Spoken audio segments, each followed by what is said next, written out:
everyone, hope you're doing great. So our today's topic is going to be on daily current affairs which is related to the 7th of December 2024 and ये जो video होने वाली है इसके अंदर हम important events के बारे में बात करेंगे जो भी हुए हैं अभी रिसेंट में 7th of December में. ओके यहाँ पे आप देख सकते हैं एंड ये सारे इवेंट्स के बारे में हम डिस्कस करेंगे with the help of questions and answers. And ये जितने भी इवेंट्स हैं ये बहुत ही ज़्यादा इंपॉर्टेंट हो जाते हैं आपके एग्जाम पर्सपेक्टिव से भी.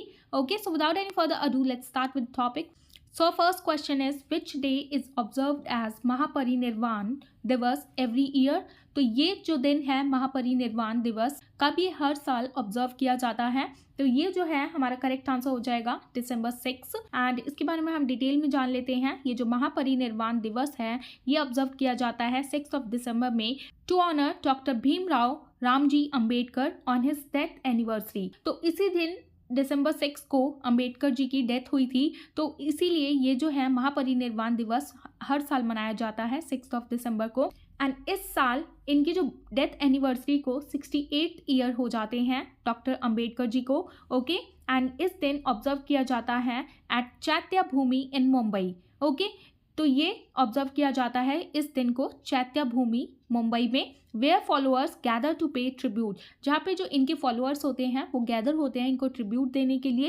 एंड जो डॉक्टर अंबेडकर जी हैं वो जाने जाते हैं for his role in promoting social justice equality and drafting the Indian constitution. तो ये सारी चीज़ें आपको ऑलरेडी पता ही हैं. इन्होंने प्रमोट किया था सोशल जस्टिस को, इक्वालिटी को एंड इन्होंने हमारा जो कॉन्स्टिट्यूशन है उसको ड्राफ्ट किया था.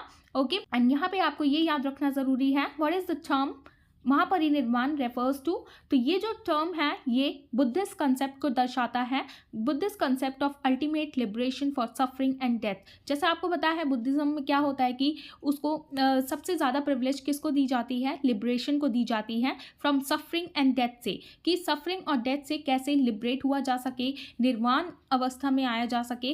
एंड आपको ये पता होना चाहिए ये जो महापरिनिर्वाण है जिसका मतलब है टोटली लिबरेशन. ठीक है एंड ये जो डॉक्टर अंबेडकर जी हैं वो कन्वर्ट हो गए थे, अपने रिलीजन को उन्होंने कन्वर्ट कर लिया था बुद्धिज्म में इन 1956 में विद मैनी फॉलोअर्स. ओके तो ये सारी चीज़ें आप याद रखिएगा इनके बारे में. इन्होंने कन्वर्ट कर लिया था अपना जो रिलीजन है वो बुद्धिज्म में 1956 में. एंड इनकी जो डेथ एनिवर्सरी है वो ये 68th नंबर की डेथ एनिवर्सरी हो जाती है जिसको महापरिनिर्वाण दिवस के नेम से जाना जाता है. Okay so just remember all these points. Now next question is what is the name of PDS which simply stands for Public Distribution System Supply Chain Optimization Tool launched by Government of India. ठीक है तो क्या नाम है इस PDS Supply Chain Optimization Tool का. तो इसका नेम हो जाएगा, तो इसका जो करेक्ट आंसर हो जाएगा वो होगा अनचक्र. इस टूल का नेम है PDS supply chain optimisation tool का. तो ये रिसेंटली अभी न्यूज़ में क्यों है यहाँ पे हम देख लेते हैं.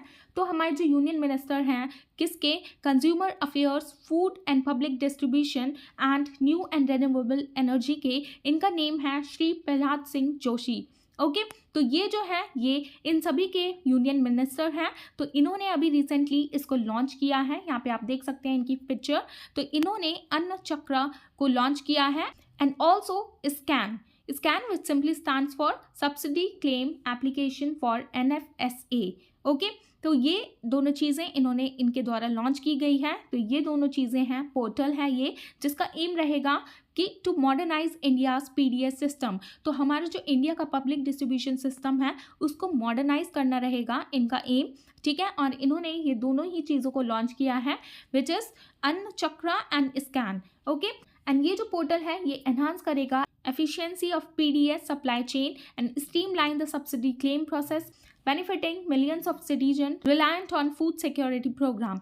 तो जितने भी हमारे इंडियन सिटीजन्स हैं उनको ये बेनिफिट पहुंचाएगा जो भी रिलायंट है फूड सिक्योरिटी प्रोग्राम्स के लिए. ओके तो इस टूल के ज़रिए क्या क्या बेनिफिट प्रोवाइड की जाएगी. तो ये इंक्लूड करता है फास्टर फूड डिस्ट्रीब्यूशन, ये रिड्यूस करेगा लॉजिस्टिक कॉस्ट को, लोअर करेगा फ्यूल कंजम्पशन को एंड रिड्यूस करेगा कार्बन एमिशंस को. एंड ये सपोर्ट करेगा 81 करोड़ बेनिफिशियरीज को under the world's largest food security programme. Okay आगे हम ये सारी चीज़ें डिटेल में जान लेते हैं अच्छे से.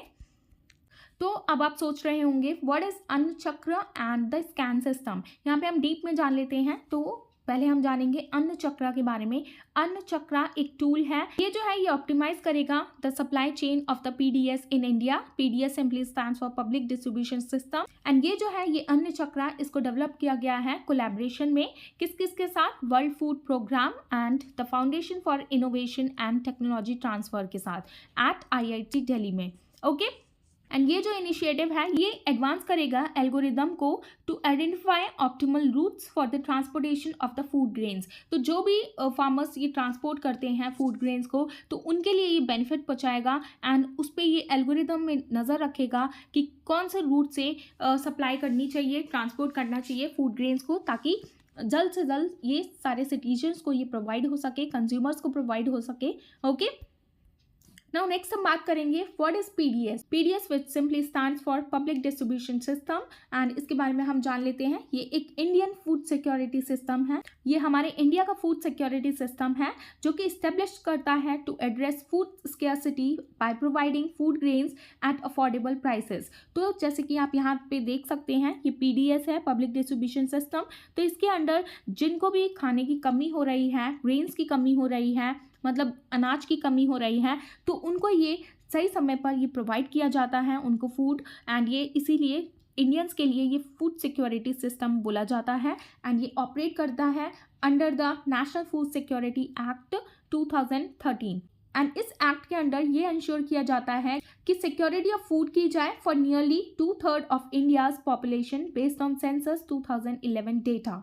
एंड अगर आप सोच रहे होंगे कि ये पीडीएस सिस्टम के अंडर कौन कौन लोग आते हैं जो कि इसका फ़ायदा उठा सकते हैं, जो कि अनाज ले सकते हैं एंड जिनको फूड की कमी ना हो सके, तो इनके अंडर ये ग्रुप्स आते हैं जो कि लैंडलेस एग्रीकल्चर लेबर्स होते हैं, marginal farmers and rural artisan and craftsmen, slum dwellers and people who earn a living daily in the informal sector। तो ये सारे इसका फ़ायदा उठा सकते हैं एंड जो भी लोग बिलो पॉवर्टी लाइन के आते हैं अकॉर्डिंग टू सेंसस 2011 डेटा के, तो उनको ये सारी चीज़ें फैसिलिटी प्रोवाइड की जाती है related to PDS. Okay, and ये जो पीडीएस है इसके अंडर कौन सी मिनिस्ट्री के अंडर आता है, ये it comes under the ministry of consumer affairs, food and public distribution and जिसका हेडक्वार्टर है संसद भवन न्यू दिल्ली में। ओके, तो ये सारी चीज़ें आप याद रखिएगा। आई होप आपके सारे डाउट्स क्लियर हुए होंगे कि what does PDS system means and what is अन्न चक्र। ओके, तो ये सारी चीज़ें आप याद रखिएगा। Now next question is Sonai Rupai wild life sanctuary is located in which state. तो रिसेंटली अभी ये जो सेंचुरी है ये न्यूज़ में देखी गई एंड ये कौन से स्टेट में लोकेटेड है। Our correct answer is Assam. तो ये न्यूज़ में क्यों देखी गई, यहाँ पे हम देख लेते हैं। तो जो असम फॉरेस्ट डिपार्टमेंट है उन्होंने रिसेंटली अभी कैप्चर्ड किया the first photographic evidence for a royal Bengal tiger in Sonai Rupai wild life century. तो यहाँ पे आप देख सकते हैं फॉर द फर्स्ट टाइम यहाँ पे टाइगर को स्पॉट किया गया है। ये रॉयल बंगाल टाइगर है इन Assam Sonai Rupai wild life century में। इसी वजह से ये सेंचुरी जो है वाइल्ड लाइफ सेंचुरी न्यूज़ में आ जाती है, तो ये आप याद रखिएगा। एंड ये जो सेंचुरी है ये लोकेटेड है असम में एंड जो कि फैली हुई है 175 स्क्वायर किलोमीटर में एंड इसको इस्टेब्लिश किया गया था इन द ईयर 1998 में। ओके, एंड ये जो सेंचुरी है ये सिचुएटेड है at the foot hills of the great Himalayan range and जो कि फीचर्स करती है diverse landscapes and rich biodiversity. ये जो Sonai Rupai wild life century है ये याद रखना है आपको कि ये ग्रेट हिमालयन रेंज पर आती है एंड जो कि रिच बायोडाइवर्सिटी है। ठीक है, एंड ये जो सेंचुरी है ये बॉर्डर करती है गभोरू एंड पंचनोई रिवर से। ओके, यहाँ पे ये बहुत ही ज़्यादा इंपॉर्टेंट क्वेश्चन हो जाता है अगर ये सेंचुरी आपकी न्यूज़ में है, तो इससे रिलेटेड रिवर्स के ऊपर क्वेश्चन आता ही आता है। ठीक है, इसीलिए बहुत ज़रूरी हो जाता है। तो ये कौन से रिवर से बॉर्डर करती है, गभोरू एंड पंचनोई रिवर से। ओके, एंड ये इंक्लूड करती है 4 पेरेनियल रिवर्स को। यहाँ पे ये जो पेरेनियल रिवर्स वो रिवर्स होती हैं जो फ्लो करती हैं continuously through out the year, मतलब पूरे साल जो कंटिन्यूअसली बहती रहती हैं उन्हें पेरेनियल रिवर्स बोलते हैं। तो ये 4 पेरेनियल रिवर्स से इंक्लूडेड है ये वाइल्ड लाइफ सेंचुरी। तो ये इनके नेम है डोलसिरी, गभारू, गेलगेली एंड बेलसिरी। ओके, ये चारों रिवर के आपको नाम याद होने चाहिए एंड ये पेरेनियल रिवर्स हैं एंड वेटलैंड्स कॉल्ड भील्स। ठीक है, तो ये सारी चीज़ों को इंक्लूड करती है ये सोनाई रुपाई वाइल्ड लाइफ सेंचुरी, इसीलिए बहुत ही ज़्यादा इंपॉर्टेंट हो जाती है हमारे एग्जाम पर्सपेक्टिव से भी। एंड ये जो वाइल्ड लाइफ सेंचुरी है, ये रीजन है subtropical climate with hot summer, heavy rains and seasonal flooding. तो हैवी रेन्स की वजह से ही यहाँ पे रिच बायोडाइवर्सिटी भी देखी जाती है। ओके, तो ये सारी चीज़ें आप याद रखिएगा, रिवर्स के नेम याद रखिएगा। Okay, so just remember all these points. तो यहाँ पे आप लोकेशन देख सकते हैं, ये असम का मैप है एंड यहाँ पे ये ऊपर नॉर्थ एरिया में ये सोनाई रुपाई वाइल्ड लाइफ सेंचुरी आती है जो कि लाई करती है ग्रेट हिमालयन रेंज पर। Okay, so just remember this as well. Now next question is Punat Sangchu 2 hydroelectric project which was seen in news is located in which state? तो यहाँ पे आप देख सकते हैं ये पुनत संगचू 2 हाइड्रो इलेक्ट्रिक प्रोजेक्ट है, ये कौन से कंट्री में देखा गया है एंड ये न्यूज़ में क्यों है? ये है भूटान में। ओके, एंड ये न्यूज़ में क्यों है यहाँ पे हम देख लेते हैं। तो इंडिया एंड भूटान ने डिस्कस किया इस हाइड्रो पावर प्रोजेक्ट के बारे में जो कि इंक्लूड करता है the nearing completion of 120 mega power Punatsangchhu 2 project. तो ये न्यूज़ में इसलिए है क्योंकि ये कंप्लीशन मोड में है, मतलब कंप्लीट होने के कगार पे है ये। तो इसी एंड ये दोनों ने मिलके बना रहे हैं ये इंडिया एंड भूटान। एंड ये जो हाइड्रो इलेक्ट्रिक प्रोजेक्ट है यहाँ पे आप देख सकते हैं ये 1 gigawatt run of the river hydroelectric project है जो कि बनाया जा रहा है भूटान वांगड्यू फोर्ट रंग डिस्ट्रिक्ट में। ओके, एंड ये डेवलप किया गया है under an inter government agreement between the Bhutan and India and ये फंडेड किया गया है इंडिया के द्वारा, जिसमें कि 30% इनको ग्रांट एड दी गई है एंड 70% इनको लोन दिया गया है। ओके, एंड ये जो प्रोजेक्ट है ये इंक्लूड करता है 91 meter high concrete gravity dam, a diversion tunnel and 2 coffer dams. Okay, and ये जनरेट करेगा 4,357 million units of electric annually. Okay, यहाँ पे आप देख सकते हैं एंड इसकी जो ओनरशिप है वो ट्रांसफ़र की जाएगी भूटान को। कब ट्रांसफ़र की जाएगी पूरी तरीके से?